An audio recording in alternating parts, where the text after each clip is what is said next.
Hey guys, Coach Nick here with your why video. I'm just going to jump right in. So we're in the middle of this series of kind of why we do what we do here at HonorBound, why we program, and really I wanted to go back from the very beginning. When we started HonorBound and we were talking about kind of what did we want to accomplish with HonorBound, I told Mandy that I'd been in the industry for 10 years and I'd watched so many people lose and gain the same 10 pounds over and over and over again. They would come in, they would lose 10 pounds, and then they would go back to normal, and they would put the 10 pounds back on, many times maybe even put 15 pounds back on, and they would end up worse than where they started and stuff. And I just saw that cycle over and over and over again. And pretty soon I saw people struggling to take those 10 pounds off. I watched it messing with people's hormones and their metabolism, and I'm like, that's just not working. And when I look back at my mom's journey, and this is a big part of my coaching why, I watched my mom try every diet in the book, the Slim Fast diet, the Atkins diet, she tried it all. I remember her telling me that she was so tired of going to bed hungry at night.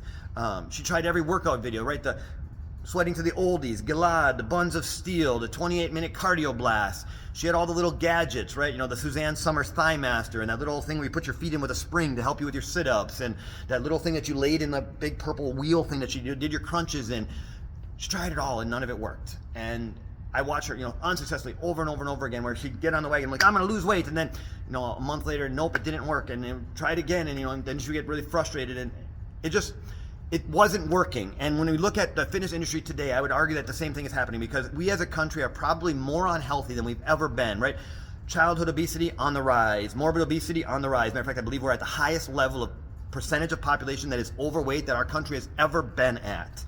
We have, all-time highs in depression and medications and just all these things. Our country is so unhealthy, and yet at the same time, we have more science, more technology, more medication, more tools than ever before, right? We have heart rate trackers on our wrists. We know how many steps we take. Our phones track it. Our watches track it.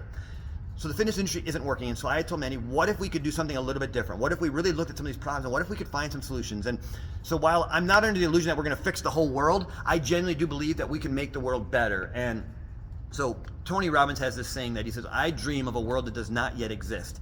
And I told Mandy, that's really where I'm at. And that was kind of the goal with HonorBound. And so we did things a little bit different. So when you hear us, and as I go into this next part of the series, like I said, when I talk about kind of why we do events, why we call our members athletes, and just kind of the way we program for it, that's a big part of the why. Because I genuinely believe that we can make fitness fun and sustainable, something that people can do for the rest of their life. So instead of yo-yo dieting, instead of losing and gaining the same 10 pounds over and over again, we can make fitness and health an actual lifestyle. So thank you guys so much for joining us on this journey. Thank you for joining me with these videos as we kind of break down the why behind the why, and I'm looking forward to kind of getting into actually starting to break down kind of the actual science of our programming.